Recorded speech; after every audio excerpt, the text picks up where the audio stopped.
ओम नमो भगवती वासुदेवाय नमः। हरे कृष्णा, जय बजरंगबली। आप सभी को चैत्र पूर्णिमा और हनुमान जन्मोत्सव की हार्दिक शुभकामनाएं। आज सुनेंगे चैत्र पूर्णिमा व्रत कथा और हनुमान जी के जन्म की कथा। तो प्रेम से बोलिए लक्ष्मी नारायण की जय। जय बजरंगबली। चैत्र पूर्णिमा बेहद ही खास है क्योंकि माना जाता है कि त्रेता युग में चैत्र पूर्णिमा के दिन हनुमान जी का प्राकट्य हुआ था। हनुमान जी की माता का नाम अंजना और उनके पिता का नाम वानर राज केसरी था। हनुमान जी के जन्म की पौराणिक कथा के अनुसार त्रेता युग में राजा दशरथ ने संतान प्राप्ति के लिए पुत्र कामेष्टि यज्ञ कराया था, जिसे श्रृंगी ऋषि ने संपन्न किया था। यज्ञ समाप्त होने पर अग्निदेव खीर का पात्र लेकर प्रकट हुए और फिर खीर तीनों रानियों में बांट दिया गया। उसी वक्त रानी कैकेयी के हाथों से एक चील ने खीर अपने मुंह में लेकर उड़ गया। चील उड़ते उड़ते देवी अंजना के आश्रम में चला गया, जहां देवी अंजना तपस्या कर रही थी। जब चील अंजना माता के आश्रम के ऊपर से गुजर रही थी तो माता अंजना ऊपर की ओर देख रही थी और उनका मुंह खुला होने की वजह से खीर उनके मुंह में गिर गई और उन्होंने उस खीर को गटक लिया। इससे उनके गर्भ में शिव के अवतार हनुमान जी आ गए और फिर उनका जन्म हुआ। जब हनुमान जी का जन्म हुआ, चैत्र पूर्णिमा मंगलवार का दिन था, इसीलिए चैत्र पूर्णिमा के दिन हनुमान जन्मोत्सव मनाया जाता है। ये रही हनुमान जी के जन्म से जुड़ी संक्षिप्त कथा। अब चलिए सुनते हैं चैत्र पूर्णिमा व्रत कथा। तो प्रेम से बोलिए लक्ष्मी नारायण की जय। कथा शुरू करने से पहले कमेंट बॉक्स में लिखें जय हरि विष्णु।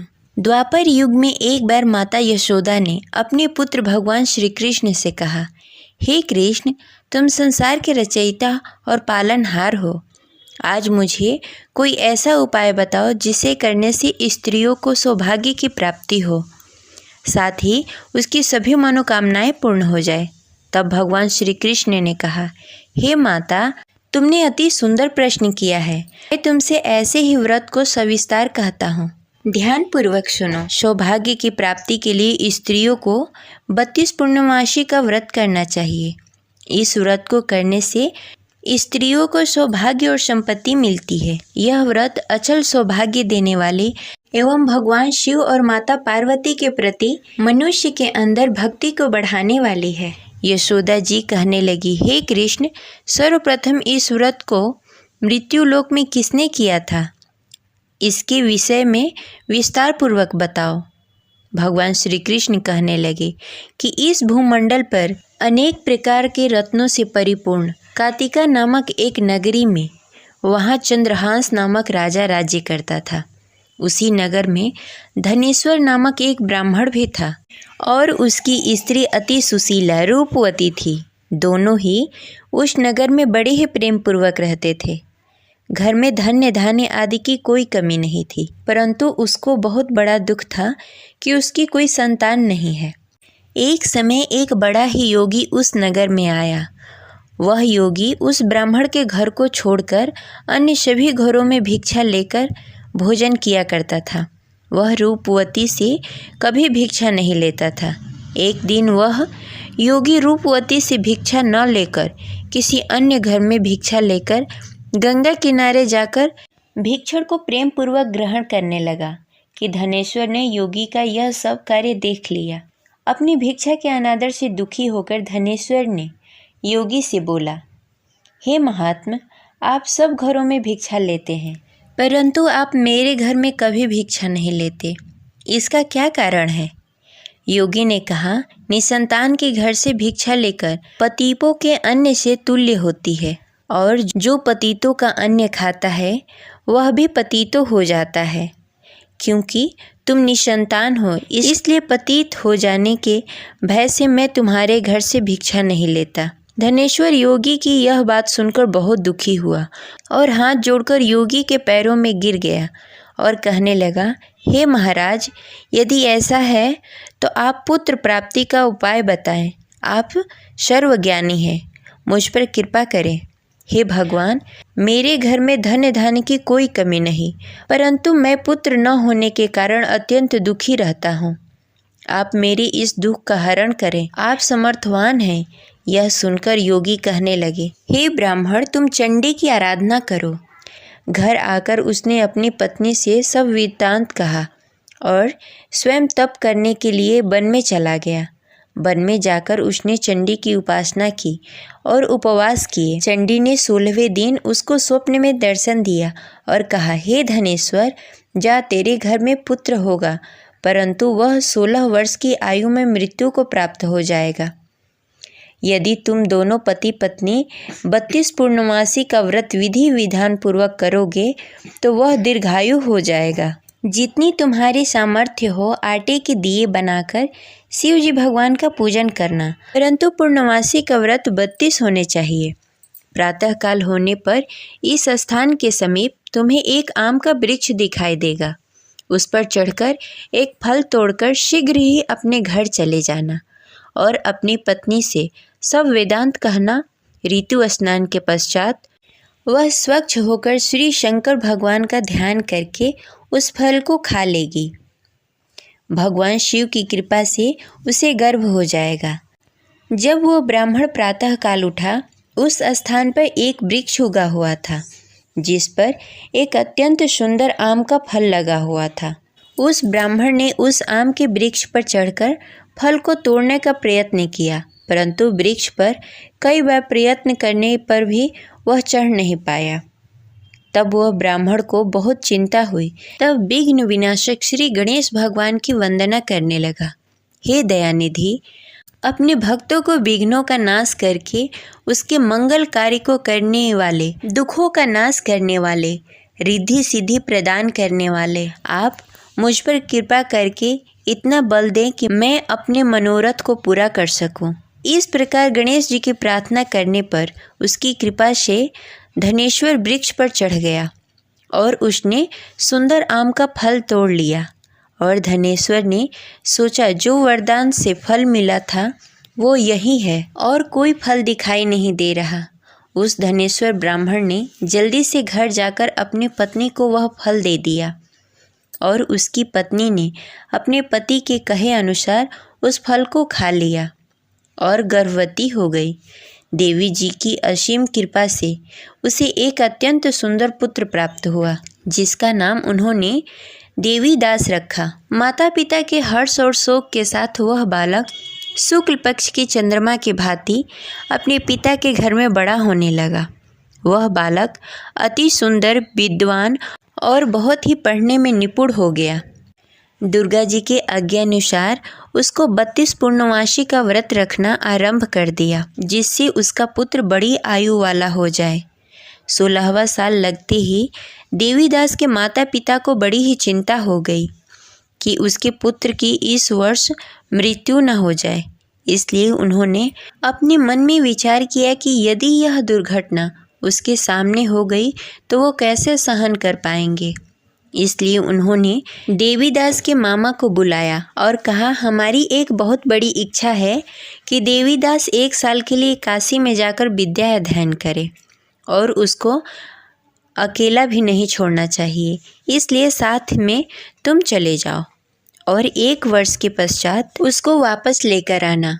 सब प्रबंध करने के पश्चात उसके माता पिता ने काशी जाने के लिए देवीदास को एक घोड़े पर बैठाकर उसके मामा के साथ भेज दिया, परंतु यह बात उसके मामा या किसी और को नहीं बताई। धनेश्वर तथा उसकी पत्नी ने अपने पुत्र के मंगल कामना तथा दीर्घायु के लिए भगवती दुर्गा की आराधना करना शुरू कर दिया।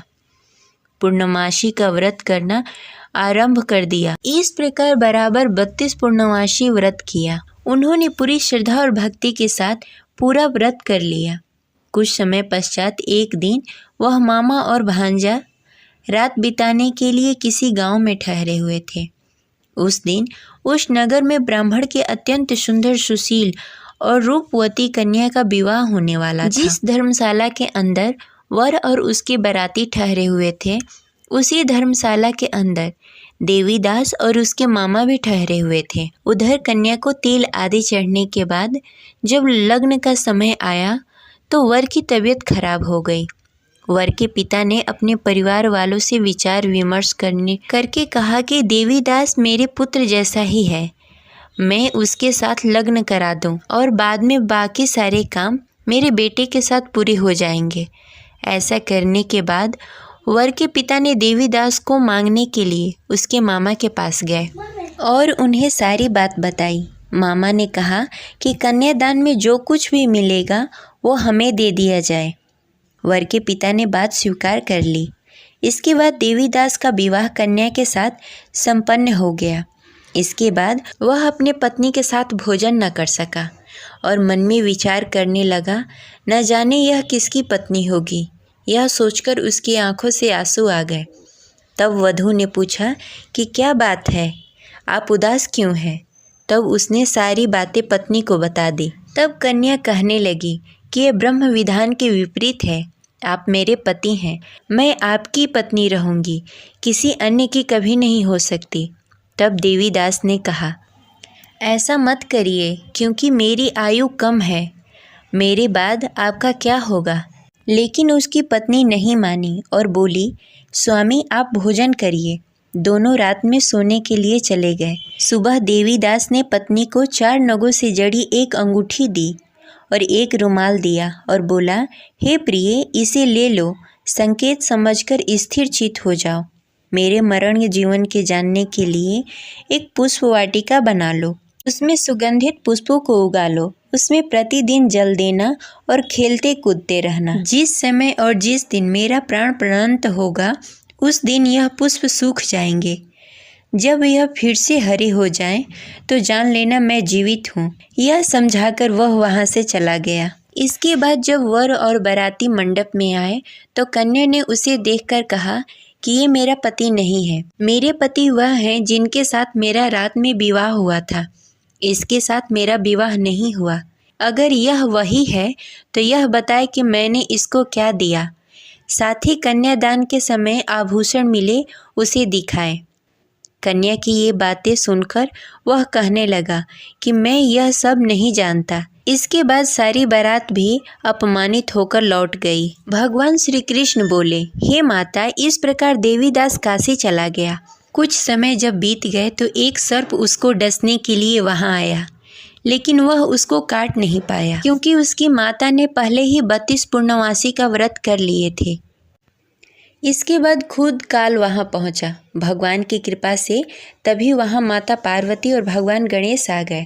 देवीदास की मूर्छित दशा को देखकर माता पार्वती ने भगवान शिव से प्रार्थना की कि हे महाराज, इस बालक की माता ने पहले ही 32 पूर्णमासी का व्रत कर लिया है, आप इसको प्राण दान दें। भगवान शिव ने माता पार्वती के कहे अनुसार उसको प्राण दान दे दिया।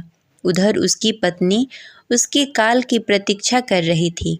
उसकी पत्नी ने जाकर देखा कि पुष्प और पत्र दोनों ही नहीं हैं, तो उसको बहुत ही आश्चर्य हुआ और जब उसने देखा कि पुष्प वाटिका फिर से हरी भरी हो गई तो वह समझ गई कि उसका पति जिंदा हो गया है। इसके बाद वह बहुत ही प्रसन्न होकर अपने पिता से कहने लगी कि मेरे पति जीवित हैं, उनको ढूंढिए। जब 16वां वर्ष व्यतीत हो गया तब देवीदास अपने मामा के साथ काशी से चल दिया। इधर उसके पत्नी के परिवार वाले उसे ढूंढने के लिए जा रहे थे कि उन्होंने देखा कि देवीदास और उसका मामा उधर ही आ रहे थे। उसको देखकर उसके ससुराल वाले बहुत ही प्रसन्न हुए और उसे घर लेकर आए। वहाँ सारा नगर इकट्ठा हो गया और कन्या ने भी उसे पहचान लिया। देवीदास ने इसके बाद अपनी पत्नी और मामा को लेकर वहाँ से चल दिया। उसके ससुराल वालों ने भी उसे बहुत सारा धन और दहेज देकर विदा किया। जब वह घर के लिए चल रहा था तो उसके माता पिता को लोगों ने खबर दे दी कि तुम्हारा पुत्र देवीदास और उसकी पत्नी और उसके मामा आ रहे हैं। ऐसा समाचार सुनकर पहले तो उन्हें विश्वास नहीं हुआ, लेकिन जब देवीदास आकर अपने माता पिता का पैर छुआ तो देवीदास के माता पिता ने उसका माथा चूम लिया और दोनों को अपने सीने से लगा लिया। दोनों की आने की खुशी में धनेश्वर ने बहुत सारा धन ब्राह्मणों को दान में दिया और हंसी खुशी रहने लगे। भगवान श्री कृष्ण कहने लगे कि इस तरह धनेश्वर ने 32 पूर्णिमा का व्रत रखकर पुत्र प्राप्त किए। जो भी स्त्री इस व्रत को करती है वह जन्म जन्मांतर तक वैध का दुख नहीं भोगती और सदैव सौभाग्यवती रहती है। यह मेरा वचन है। यह व्रत संतान देने वाला और सभी मनोकामनाएं पूर्ण करने वाला है। ये रही आज की कथा। आशा करते हैं आपको अच्छी लगी होगी। तो प्रेम से बोलिए लक्ष्मी नारायण की जय। जय बजरंगबली।